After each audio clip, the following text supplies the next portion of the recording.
I credit most of my, I guess, creativity to the whole club kid scene, because that's how I got started in it, and they were so interesting about the way that they used materials. They would take such ordinary objects and make them extraordinary. And so I love that. Literally one day my boss came in, a couple years ago, came into work, and he had been to the hardware store because he was working on like his dryer. It's like washer and dryer, and he had that like aluminum kind of dryer tubing, and he was like, I was like replacing the dryer tubing, and I had some extra, and I just thought like, maybe you could do something with it. And I was like, oh my god, are you joking? I was like, I'll like make it a ruff, I'll make it a sleeve, I'll make it a head thing, like make it like freaked out. And it was like, whoa.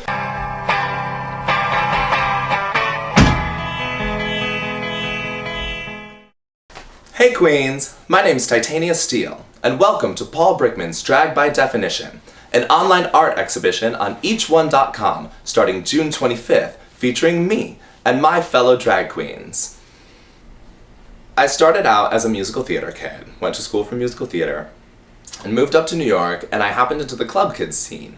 And I was so inspired by the creativity of what they were doing, and I thought, you know, hey, I'm pretty creative too, and I think I could do some pretty cool stuff with that. And so it evolved from there, doing club kid things, and then from there it evolved, and I kept on trying to learn new things, and I started getting a little fishier, and then every now and then I'll go, maybe I want to do this today, or maybe I want to do this today.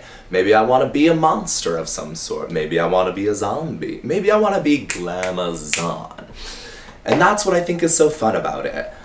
One of the things that I love most about performing in drag, when I was a musical theater kid, and why I sort of got out of that business, was that so little of it was actually about the performing. And the cathartic experience of getting up in front of an audience is why I love doing this. And I found that through drag, I could get up and do whatever I want. If I feel like parking and barking a song today, then that's what I'm gonna give you. And if I feel like being fun, that's what I'm gonna give you. And if you don't like it, wait a couple minutes, somebody else will get on stage and do something else. But it gives me the opportunity to express what I want to express when I want to express it.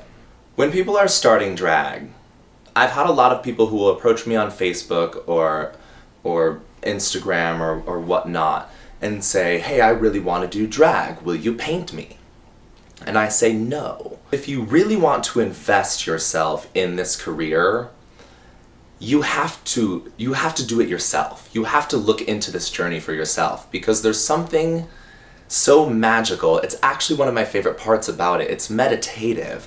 To sit in front of the mirror, you have to get so up close and personal with your face and your body and your genitalia, just the whole thing about it.